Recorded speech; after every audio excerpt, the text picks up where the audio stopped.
everyone. Welcome to Conversation Piece with Patrick Armstrong. I am the titular Patrick, and this is a show where we talk about the missing pieces of the conversations we're already having. Special shout out to all our returning listeners, and a high five and hello to everyone joining us for the very first time. Thank you so much. My guest today is a doctoral student at Teachers College, Columbia University, an adjunct professor at Hunter College, and assistant manager at Brooklyn Poets. An educator, poet, spoken word artist, and activist, he writes poems about grief, liberation, emancipation, reflection through the lens of a teacher of color and experiencing Black boy joy. It is my honor and privilege to welcome my friend Darius Phelps to the show. Darius, thank you so much for joining me. No, of course, man. Thank you for having me. It's truly a blessing to be here, so thanks. I appreciate it. Absolutely. For the audience, a little context. I talked about it 2 episodes ago on our first episode of July, but you and I connected. I said on Instagram, but that might have been LinkedIn. Was it Instagram or LinkedIn? Do you remember? It's a good question. I was thinking about that earlier, too, because I figured you were going to ask or mention it. It's funny you mentioned that. I feel like most of my, people become good close friends that I meet via social media. I forget how we meet, which I don't know if that's a good or a bad thing. I feel like it may have been Instagram and then maybe LinkedIn. I don't know. I'm not active on LinkedIn, so I don't want to give LinkedIn that credit. Okay, that makes sense.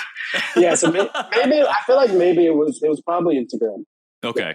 Well, regardless, we started to engage with each other's content, had some really good conversations, had a couple calls where we had some really good conversation as well. And then when I was in New York at the beginning of May, we actually got to meet in person finally for the first time and had one of my favorite conversations that I've ever had meeting someone in person for the very first time. It was everything that we had talked about and more, and kind of what we were going to talk about today a little bit, where it's just 2 dudes getting vulnerable, being open with each other. And I was super emotional, which is par for the course for me. So really excited to be able to have you on the show today. And just want to thank you again for the privilege of your time and your energy and your wisdom as we dive into this conversation today. So I know I introduced you just a little bit, but for anybody who might be listening who doesn't know who you are, do you mind sharing a little bit more about yourself? Yeah, of course. I don't mind. This is where it gets a little awkward. I think I would be used to doing this by now. But I was how do I describe myself to other people? I say, first off, I would just say I'm a poet. I think that's been a long time coming with me identifying with that. So I would say if I were to die today, what I want to be known as, I would say out of everything, I'm a poet, I'm an educator, and I'm just a big ball of emotions, I would say, but in a good way, not in a bad way. Right. I feel like, that'll lead to our topic later, but I feel like I don't know, I've been told by one of my friends, she was like, I would call you a Renaissance man. So maybe I'll start owning that title too. I'm a doctoral student at Teachers College, like you said. I was an early childhood educator for about 13 years. Recently just started adjuncting as I'm finishing up my PhD. And I'm just lover, not a fighter, I guess you would say. Less necessary. I would agree with that. Having met you and having had these conversations before, I feel like that's an apt description of yourself for sure. You said that your friend said it calls you a Renaissance man. Can you talk a little bit more about that? What does that encapsulate? That's a good question too. You're hitting all the good points. What I think about the context of why she called me that a few years ago, I think for me, it ties back into my drive. For me, a lot of that comes from my upbringing. I was raised by my mom, single parent, female, raising a young Black boy. And I know one thing that she has always done and does to this day is she is the epitome of what I see as a true leader, a hustler. And that woman can make things happen out of nowhere. I don't know how she does it. So I think that's influenced a lot of my drive, whether that be in academia or just even just doing things that people normally tell me I can't. I know one phrase I started really making my motto or my mantra back in I think it was around 2017 was the impossible is possible. Because I've always been in situations, unfortunately, where I'm normally the underdog or the one who is underestimated. Sure. And I think that's where the Renaissance man title comes from. I know for sure my story and how I came into the world is not necessarily one that is, I was going to say positive. I guess the outlook was not positive because I was born premature. Came almost 3 months early, 1 pound, 13 ounces. So I've known as the miracle baby in my family. Like they did not expect me to live. And if I did live, I was either going to be, have severe difficulties or, either being blind, being deaf, both. Um, yeah, I know like flatlined twice before I actually came out of the hospital. So yeah, there's like a walking testimony, I guess I would say. So I guess it's where the Renaissance man title comes from. It's like my whole journey throughout life. It's constantly facing obstacles and trials and tribulations, but somehow I come out on top, and I owe that, to my faith, to my mom, really instilling that in me to keep fighting, even when you really feel like you can't go on. I really appreciate you sharing that. We're going to talk a little bit about, I think the crux of our conversation is around, reclaiming our narratives, but specifically as men of color. Can Right. you add a little more context to how that, like your origin story, essentially, when you realized that you needed to, one, reclaim your narrative, and two, that poetry and that words, specifically language, writing, was going to be the avenue that you used to do that? God, there was like a huge shift in my life 10 years ago when I lost my grandfather. So not knowing my biological father, because he left when I was 6 months old, that was the only male father figure I had. And it's been a decade, last week actually, the 21st. So I feel like back then, I just feel like all hell broke loose in my life. Like I'm grieving for the first time. I'm losing someone that was super close to me. I was fortunate to do a TEDx talk in 2017 about our story. So that was like my first way of putting my origin story out there, or starting to. But I tell everyone grief changed my life. I know a lot of people, when they hear that phrase, they think it's always negative, but it's not. Right. And I feel like after passing that like decade anniversary, I can really look back and like celebrate all that we've had, all that we still have, the memories. And that's kind of where beginning to tell my origin story came from. Is when he died. I had always written poetry since about middle school. I think it's one thing we talk about too, is like the person that inspired me to write poetry in middle school was Tableau of Epic High. And I feel like he's like one of the most top-notch lyricists, poets, producers, man of color ever. I feel like that was the first person I saw as a man of color to openly talk about suffering with mental health issues, clinical depression, being vulnerable, embracing that, but also how to rise through your pain into your joy. Sure. So that's kind of like what inspired the poet part of me. So when my grandfather died, I started writing poetry as the only way I knew to kind of cope with my grief, because my grandfather died in my arms, and it was not one of those like quiet, peaceful deaths. It was one where it's like the raspy voice, the gasp, and like the eyes roll in the back of the head.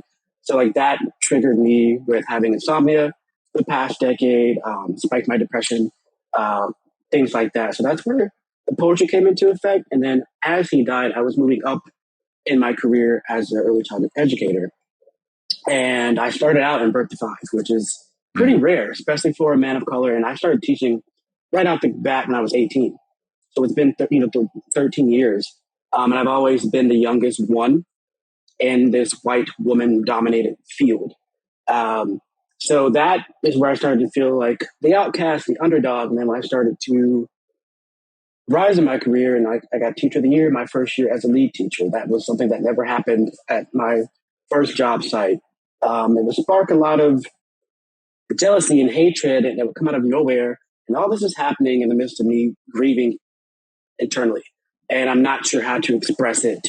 And not to keep shamelessly plugging myself, but like the TED Talk, I talk about how working with kids during that time, one child in particular, like saved my life. And that's still true to this day. Like if I was not dealing with kids in some aspect, I think that is where the emotional regulation and the vulnerability piece comes in, because I feel like being around kids brings you back to your inner child. Right. And it helps you kind of like free yourself and gives you the strength and the courage to really speak out and share your story, because seeing how connecting with them and that rapport can help shape and mold them in ways that maybe, men of color, like I know I personally didn't have as a kid. Sure. Having someone be that open and honest. The only person that would do that with me was my grandfather, but he didn't do that with everyone else. Right. He just had this like, very intimate connection. And I feel like with all this kind of happening at one time, as I started to heal, I was like, okay, now that I know the power of telling my narrative, how can I use that to pay it forward, to inspire others? Because as you know, the statistics show we're the ones who are dying, killing each other, and we're always known as the angry colored men or the Right. angry, and it's just like, it doesn't matter where you come from, what your diaspora is, we're always fueled in anger. There's never talks about how we can just channel that rage into something positive. Right. Or first off, even addressing why the hell we're angry in the first place. Right. And so that's where I started using poetry as an outlet. And I'm not gonna lie, a lot of my poetry is dark as hell. Like I read that stuff and I'm just like, yeah, I should probably go schedule an appointment with my therapist. Sure. But I feel like even just owning that and acknowledging that, yeah, there is rage inside me, there is anger, there's emotional abandonment, there's trauma. But how can I use, first off, how can I, one, address that? So it's not manifesting in negative ways. Mm-hmm. So it's not hurting other people. How can I first start within myself, heal myself? And that's where I started really, as I started writing more, I was like, okay, excavation leads to emancipation. Because as you excavate these feelings, no matter what they are, it's like, I mean, I'm a Scorpio, so my Phoenix is my sign anyway. But I kind of feel like that's my journey as a man of color. It's like I'm learning how to properly rise from my ashes. I really appreciate you sharing all of that context. And I think it's really important for the conversation we're about to have about what it means to reclaim that narrative, not even just as part of a larger diaspora, but as an individual. And because we all have such unique, different lived experiences, even if we come from those same diasporas or the same communities. And without the context, things can get lost in translation, things can be misconstrued. And it's important for us to have that in order to really kind of understand what it is that we're trying to reclaim in the first place, which is specifically our own stories. And really quickly before we jump in, you sent me an article that you've been working on or that you just wrote recently. And that excavation as emancipation is literally one of the first things that I wrote down while I was going through it. And so I love that. I really appreciate you sharing that with us and the audience here, and can't wait for in the future them to be able to potentially take in that article as well. So I feel like, again, our own lived experiences give us these unique perspectives into what it means to do whatever work that we're involved in. And so for this conversation around what it means to reclaim our narrative as men of color, what have you seen is missing from that particular conversation? Vulnerability. I think even being raised in a old Southern Baptist household, with my grandparents at the head of the house, I know, like, I was always taught from my grandma, like, pray about it and let it go, that kind of stuff. And it's just like, sure, that's intergenerational trauma itself, because you are just you're raised to just like throw things under the rug and you never address it. And I feel like that's missing across the board, even just like in relationships. Let's just tiptoe around each other and never address what it is that we feel. Let's not honor our feelings or even try to learn to be more perceptive and take a step back and be like, okay, I may not understand what it is that you're feeling, but I want to understand. So I will listen. I will hear you out. I will listen and try to see where you're coming from, even if I don't agree with it.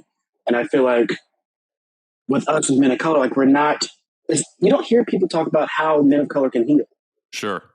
It's always the violence. It's always the death toll and, what we did wrong. What about the things that we do right? And how can we help those of us that are struggling reach that path? And the whole excavation leads to emancipation. That's when I really started thinking too, is, a rarity in the field, a man of color, especially, a teacher of color in early childhood. And I'm in my classrooms, I'm, running into these young boys who are just so goddamn angry, and they can't express it. They don't know where it comes from. And, how do you unpack that? And that's where I started really trying to be creative in my classrooms and tying in things like social emotional learning, but also narrative testimonies. That's one thing I talk about in the article too. Is just like, if you're angry, talk about it. If you don't know where it's coming from, keep writing until you find something that just clicks. Right. And once that click or the flip of the switch happens, don't stop. Mm. And just kind of letting that flow and embracing who you are and being proud of that. Like there are parts of me that I am not proud of, but I've learned to acknowledge it and to honor it in some kind of way. And that's where the narrative testimony and the poetry comes out. Sure. Because I'm looking at myself, it's like looking in a mirror. I Right. see all the parts of me, the ugly parts of me, and I'm learning to love them as I write. I may not agree with them, but I Yeah. love them for who they are and the parts that they play in my journey that they continue to play as I grow. Well, you're like uncovering your full humanity. You know, like you Yeah. said, we're only portrayed men of color, and I'll say specifically black men are Mm-hmm. portrayed as angry, as violent, as broken. And then Mm-hmm. when that's reinforced over and over again within media, within news or entertainment, you know, we end up with a one-sided narrative of what it means to be a black man. And so Mm-hmm. I appreciate you naming vulnerability as being this piece that we need to be focused on. How do how do men of color approach vulnerability? How do we get to that point? And maybe a first question might be, can you define vulnerability for the listeners? Because I feel like, and I think it's subjective, but I think that vulnerability has become a word that we hear a lot. But I don't think we hear the definition of vulnerability. I think we hear the demand to be vulnerable. So I'm wondering if you can share how you define vulnerability, and then how we really get to that first step and then move forward. Yeah, you kind of hit the nail on the head with this. I think really how I would define vulnerability is strength in honoring your emotions. Mm, I think a lot of times when we hear the word vulnerability, it's kind of just like say what you feel, express yourself, but it's not really saying different or the many ways of how you can express yourself. right. Because society wants us to be vulnerable, be open. But if we start crying, we're labeled as oh, he's being a bitch. It's Right. just like so. You want us to be vulnerable. I say strengthen under your emotions, whether that is crying profusely, Sure. whether that is learning how to meditate, whether that's finding some kind of freedom of expression. That's vulnerability. I think of people Okay. like Kendrick Lamar, who openly shares all that he feels. Like his latest album is talking about grief and how, Hmm. he opens up with like chanting, was going through something, like expressing that and saying, openly admitting, I'm going through something. I'm struggling. I'm hurting. I need help. And that's one thing I feel like as men of color, we're not allowed to say, I need help. And if we do say we need help, it's at a point to where we're automatically chastised and viewed as too far gone. Yeah. And the people who, they always are saying, be open, be honest, be vulnerable, but they're the first ones to judge us when we do open up. So I think really that vulnerability piece is strength in honoring those emotions and really just being non-judgmental when someone shares their truth. Because Sure. it goes back into the ugly truth. There's Right. nothing about being vulnerable that's pretty. I mean, yeah, 100%. I mean, we can view it as quote unquote pretty. You know, we can find the beauty within the vulnerability, but generally, the vulnerable parts of that we're sharing are those damaged, broken, emotional pieces that we're trying to put back together. We're trying to fit the puzzle together of our own souls, essentially, of our own humanity. Right. Um, how do so you talked about like once you start trying to find that, don't stop until you do, and then when you do find it, don't stop then. Can you share maybe a piece of advice or an example of how you even get to the starting line of I'm going to start writing and trying to uncover that? I think it's sitting with yourself. I think a lot of times, we're not taught to sit with our emotions and really reflect. That's something that we're not really taught how to do. One thing I've been studying lately is Buddhism. Like, how can meditation and reflection and healing your inner child, where does that come from? And it comes with sitting with yourself. It's literally like looking at yourself in a mirror Mm-hmm. and being willing to stare yourself in the eyes and be like, what is this showing me? What am I showing myself? What are the damaged pieces of myself?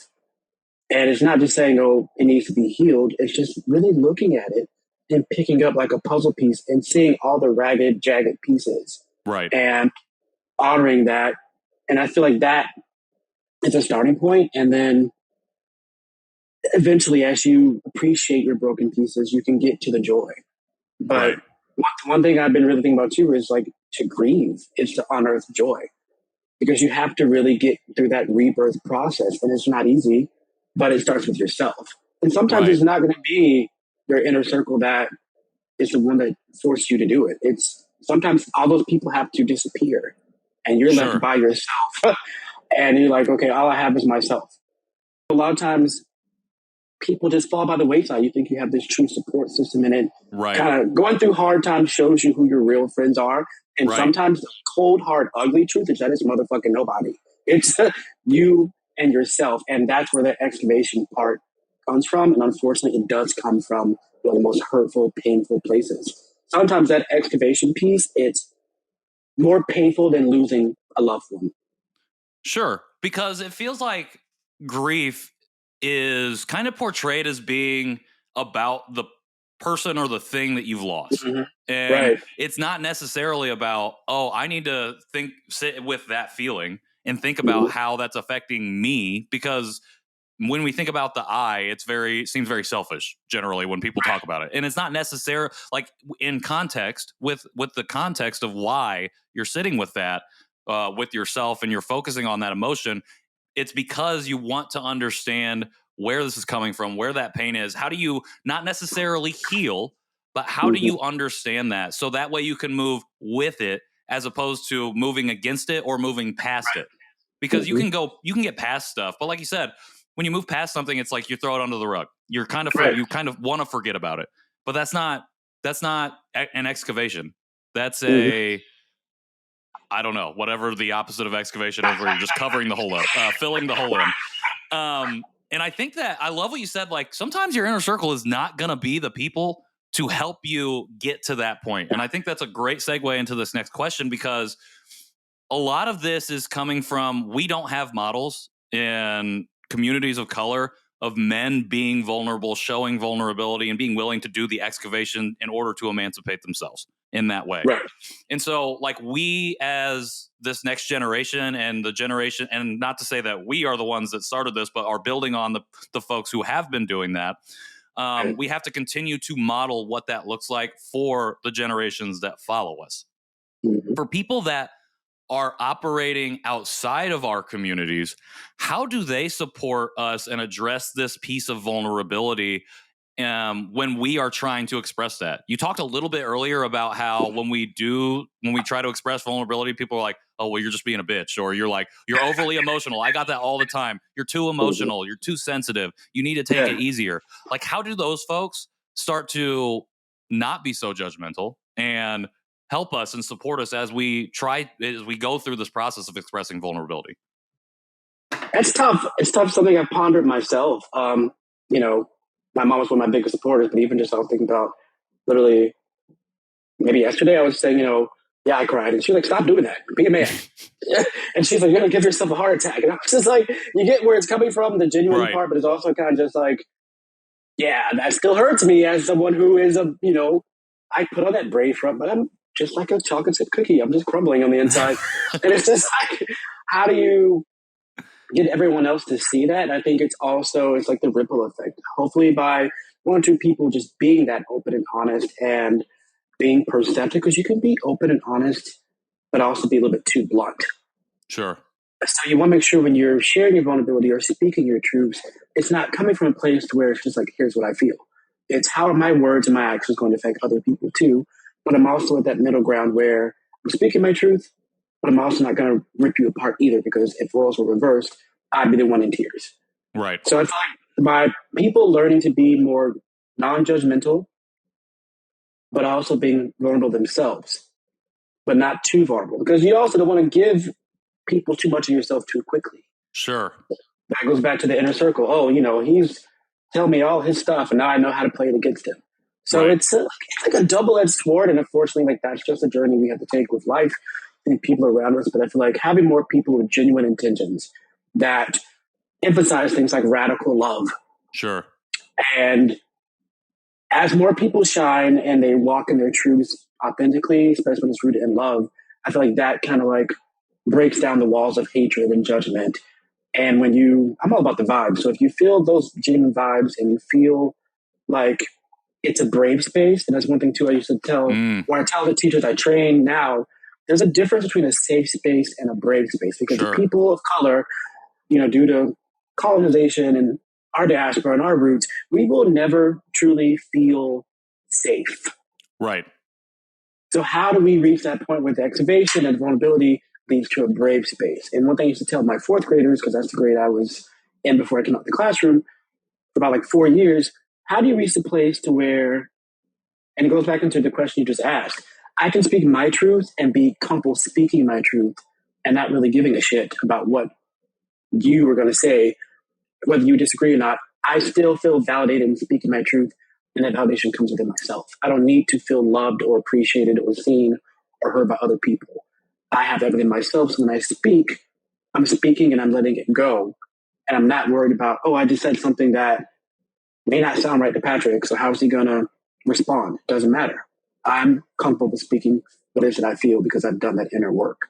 Sure. I'm at a point where, I know I mean what I say. I'm comfortable where it's coming from. And, we can agree to disagree, what have you, what not. That's where that vulnerability excavation piece comes into play with the healing. I'm healed enough to where I'm at a non-judgmental point where all of the things people say or may say just going to fall by the wayside and I keep rising. I love that. I love defining and delineating between safe and brave. I think that's really important because I think when people hear safe space, again, another term that's become very popular over the last few years, I use Right. it a lot. I'm going to let this plane fly over the house. When people hear safe space, they think, okay, I can just share whatever and it's going to be fine. Right. And sometimes that leads to unsafety, but Right. also it can sometimes discourage folks from feeling brave enough to step in and share. And so, like when you can have both, but when you can get over here to this, when you can create a space that encourages, empowers people to be brave, that's a whole. You get to a whole nother level of being able to reach vulnerability. I had something else, but I can't remember it right now. So we're going to move past that. We're going to sweep that under the rug. I talked about, before we went into that, I talked a little bit about how our men of color in these communities have to kind of model this behavior to people who are coming up, the fourth graders, fifth graders, the young folks that are out there already, who I believe are already expressing more vulnerability than I ever did in the first 30 years of my life anyways. Right. But when we have found ourselves operating in the brave space, when we have found ourselves reaching these points of vulnerability and we feel comfortable enough to be able to do that, how else or how can we make sure that we are also supporting other men of color in finding their way down this path? It's hard too, especially as men of color, because we're at this divide where, there are those of us that are willing to do the work, and there's still some that are not willing to even look in the mirror and address it. Sure. And I feel like a lot of it comes with outreach. It's kind of like you see someone struggling, and even though they may not be responsive the first one or two times, giving them space, but also letting them know that you're there as a resource and then as support. Like we were saying earlier, how do you get to that differentiation between the safe and the brave space? For me, it was arguing with my therapist. It's just like, Sure. I'm sharing my stuff, but I've always been the kind of person where I'm kind of just like, I'm going to tell you what it is that I'm feeling. And whether you agree with it or not, that's your problem. And that's honestly how I started off with therapy. It was kind of just like, here's what I'm feeling. Here's why. You don't have to agree with it, but I want you to listen and acknowledge where I'm coming from. Right. And sometimes I feel like the outreach is needed with that kind of piece too. Is like, all right, say you run into Angel and he's angry. You may not understand, or you may think it's just dumb where he's coming from, or he's upset with something that's, small in your eyes. Mm-hmm. Listening and just being there and letting them express that. Let them break down the walls, or honestly take down the bricks one by one on their own. Sure. And you just stand there and you listen and you hear them.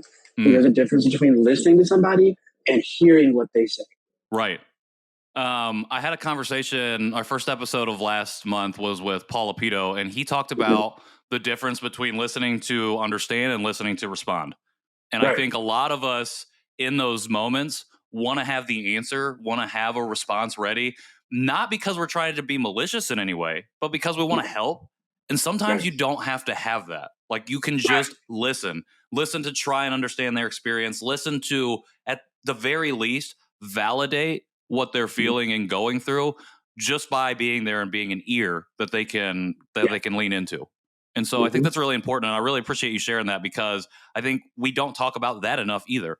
How we want to be always ready to go with something to respond with an answer to your problem, to be able to solve and fix you. So that way Right. we can, I think, ulteriorly be like, oh yeah, I've helped this person so much. Like look what I did. You know, and going back to that I being from that selfish context. But in that third, like if you take it and if you extrapolate out, it's, well, if we're not thinking about what we're going to say next or how we're going to fix you, we can actually realize, oh, I don't have the answer. I don't know what it is where we're supposed to go, but I can be here with you and I can walk with you down that path wherever it leads you. And so you know Right. that you have support, you have community here when and Hmm. if you need it. And I think that's really, really important.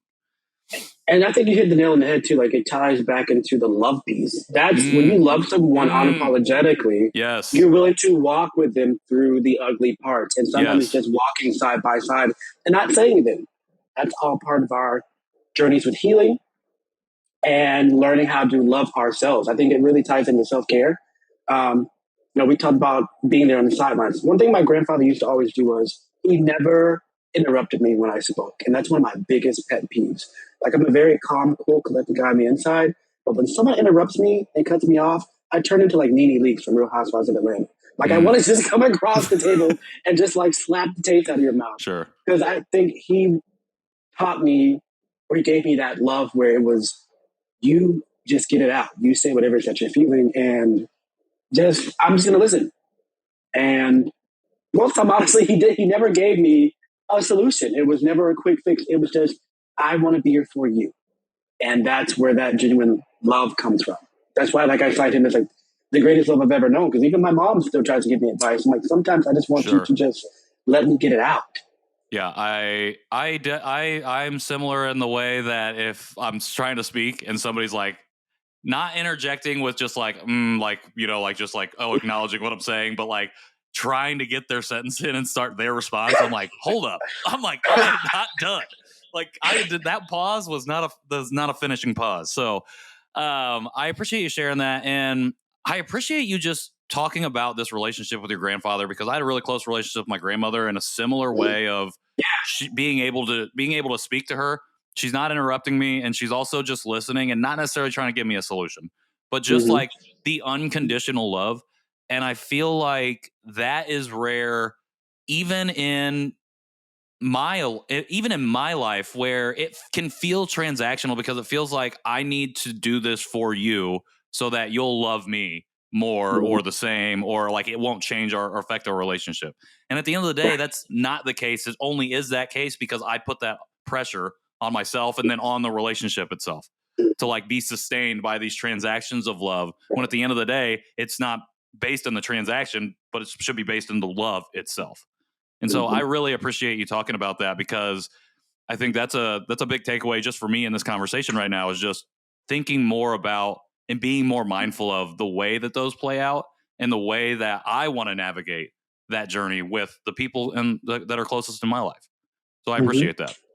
Yeah. Um, you are already an educator and you've done a lot of knowledge dropping today here in this conversation in a very short time. And that's one of the reasons I love this show so much is because I get a chance to learn from my friends, from other folks who do different things that I've never even thought about doing. And it gives me a chance to, again, become a better person to find and uncover more of my own humanity. So that way I can operate and navigate in the community the way that I would hope that I would want to. And so that's a lot for you to do and a lot for you to teach and impart on other people. Who are you learning from right now? It's tough. going to sound semi-shady, but not many people. Not many That's people, okay. honestly. But the people that I do, like I keep, we talk about this. I keep my circle pretty small, pretty tight. Right. And I think I want, we're in our 30s, and that's been a big switch for me. It's just like, okay, Sure. I don't need friends. I don't need 20, 30 people that, know my business or know what I'm doing. I have Right. like 3 or 4 people that I really fuck with. And I think when I think about people who share their truths, but do it in a way that's open, honest, authentic, and that inspire me, there's not many people, especially males. And I think that Sure. leads to our conversation, having more people. But when I think of people who push me just across the board, whether that is addressing the ugly parts or even just inspiring me to look within. I think when it comes to my close circle, I have a really good friend, Kyle Liang, who we have these conversations all the time.